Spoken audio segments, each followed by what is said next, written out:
అయినా పంచపాండవులు అనుకున్నావా ఏమిటి? పావు లీటర్ పెరుగుతో సరిపెట్టడానికి కౌరవుల్లా పెద్ద పరివారమే వచ్చింది.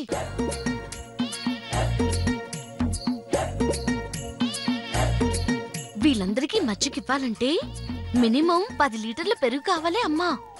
చాలే, కావలసిన వాళ్ళ దగ్గర ఖర్చు గురించి ఆలోచించకూడదు. కానీ ఆ వచ్చినావిడుంది చూసావు, కట్టుకున్న భర్త దగ్గర నుంచి కన్న బిడ్డల వరకు ఖర్చు గురించి మాత్రమే ఆలోచిస్తుందే అమ్మా.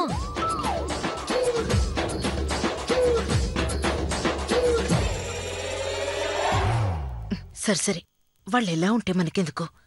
మన ఇంటికొచ్చారు కాబట్టి మనం చేయాల్సిన మర్యాదలు చేసి మన మర్యాద మనం నిలబెట్టుకుందాం.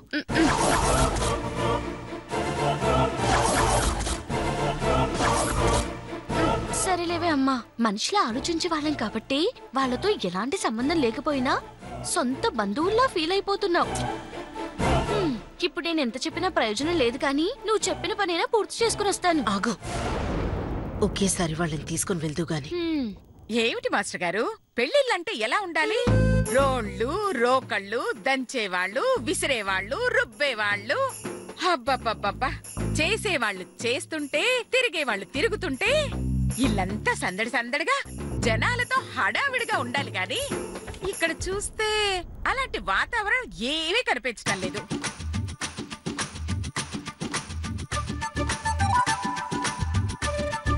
అసలు పెళ్లి ఇక్కడే చేస్తున్నారా, ఇంకెక్కడైనా చేస్తున్నారా?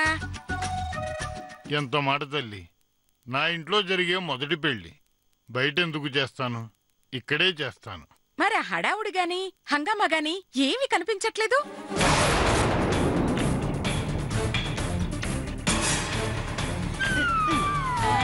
అంటే తల్లి, మేము ఉన్నదే నలుగురం. పెళ్లి రేపు కావడం వల్ల ఇంకా బంధువులందరూ రాలేదు. అందువల్ల మీరనుకున్న సందడి కనిపించట్లేదు. కారణం ఏదైనా నాకు మాత్రం ఎందుకో వెలితిగా కనిపిస్తుంది మాస్టర్ గారు.